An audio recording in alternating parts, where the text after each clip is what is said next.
அங்கே குங்குமஸ் பக்கத்தில் அருணா பிளைவுட் மாடியில் என்னோட வீடு. அப்பார்ட்மெண்ட் மேலே இருந்து நான் பார்க்குறேன்.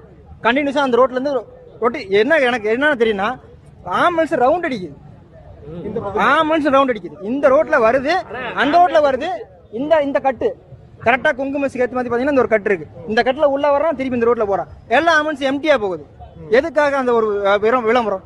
ஆம்புலன்ஸை வந்து நாங்கள் நிப்பாட்டி கேட்டோம் அப்படின்னா போலீஸ்காரங்க அடிக்கிறாங்கண்ணே. என்ன பண்றது? எதுக்கு சார் ஆம்புலன்ஸ் உள்ள வருது அப்படின்னு சொல்லி கேட்டோம்னா இனிமே பேசுறாங்க. கூட்டம் தானே, அதுதானே. வண்டி வர்றப்ப மட்டும் ஏன் மக்களை போட்டு தடி அடிச்சு விலைக்கு விடணும்? அவர் வண்டி, நான் இந்த இடத்துல நிக்கிறவே அவர் வண்டி போயிட்டு இருக்கு. அவ்வளவு நேரம் ஒரு பரபரப்பே இல்லாம இருந்த இடத்துல விஜய் வர்றப்ப கூட அந்த பரபரப்பே இல்ல. அவரை பார்க்கணும்னு சொல்லி மக்கள் ஆர்வமா இருந்தாங்க. ஆனா என்ன இன்சிடென்ட் தெரியல, ஒரு டிஜிபி வண்டி வருது, முன்னாடி ஒரு 10-15 கார்ட்ஸ். அப்ப எங்க இருந்து வந்தாங்க? அந்த கார்ட்ஸ்ல எங்க இருந்து வந்தாங்க? அது வரைக்கும் எங்க இருந்தாங்க? நீங்க பேசுறதுல இருந்து எனக்கு என்ன ஆதங்கம்னா, நான் விஜய் கட்சியோ எந்த கட்சியோ கிடையாது.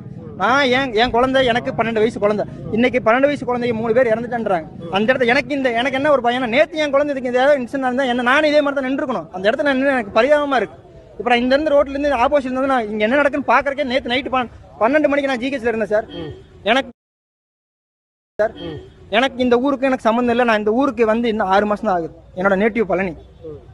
என் குழந்தைங்க இங்க வேலைக்காக நான் வந்திருக்கேன். ஆனா விஜயை பார்க்கணுக்காக வந்து 13 வயசு குழந்தைய எத்தனை பேர் ஒரு வயசு இத்தனை பேர் இழந்துட்டு நிக்கிறாங்கன்னா அதுக்கு முழுக்க காரணம் 2 நாளைக்கு முன்னாடி எடப்பாடியா வந்தாரு. வந்தப்ப இவ்வளவு கூட்டம் வந்துச்சு சரிங்களா? அப்ப நெரிசல் இருந்தாலுமே அப்பயே யோசிச்சிருக்கணும்ல. வருஷத்துக்கு ஒரு தடவை வர எடப்பாடி ஐயாவுக்கு இவ்வளவு கூட்டம் வர்றப்ப, அப்ப இது வரைக்கும் கருணை வர்றப்ப ஒரு ஒரு கட்சி தலைவர் வர்றப்ப எவ்வளவு கூட்டம் கூடும்? அப்ப இந்த இடத்த எதுக்கு நம்ம கொடுக்கணும்? நீங்க சொல்றத வச்சு பாக்குறப்போ ஒன்னு தடியடி, இன்னொன்னு ஆம்புலன்ஸ் உள்ள வந்தது, மூணாவதா இந்த பவர் கட்டணம். இது மூணும் தான் இந்த நெரிசல் காரணம் நினைக்கிறீங்களா சார்? நெரிசலுக்கு காரணம், முதல் காரணம்னா போலீஸ் சார்.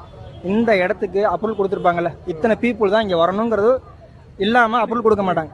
அப்ப ஒரு போலீஸ் அந்த என்எஸ்ல பேரிகேட் போடுறாங்க. இத்தனை பீப்புளுக்கு மேல நம்ம உள்ள வந்துட்டாங்கிறது அவங்களுக்கு தெரியாதா? காவல்துறைக்கு தெரியாதா? தெரியுங்கிற பட்சத்துல என்ன பண்ணணும்? அந்த இடத்துல இதுக்கு அதிகமா நீங்க போகாதீங்கமா, போனா உங்களுக்கு தான் பாதிப்பு இருக்குங்கிறத காவல்துறை எச்சரிக்கணுமா இல்லையா பொதுமக்களை? ஏன் அதை எச்சரிக்கல? விஜய் சார் அங்க வந்திருக்காரு, விஜய் சார் அங்க வராரு, அங்க பப்ளிக் அங்க அவ்வளவு கூட்டமா இருக்கு, ரவுண்டானத்துல அவ்வளவு கூட்டம் இருக்கு அப்படின்னா அங்க என்ன பண்ணணும்? போலீஸ்காரங்க அவ்வளவு போலீஸ் போர்ஸ் போட்டு அம்மா இதுக்கு மேல உள்ள போகாதீங்க, பொதுமக்களுக்கு பாதிப்பு இருக்கு, உங்களை பாதிக்க முடியும். இங்க இருந்து சார் இப்ப ஆம்புலன்ஸ் வந்து நீங்க அப்படி எச்சரிக்கை இருந்தா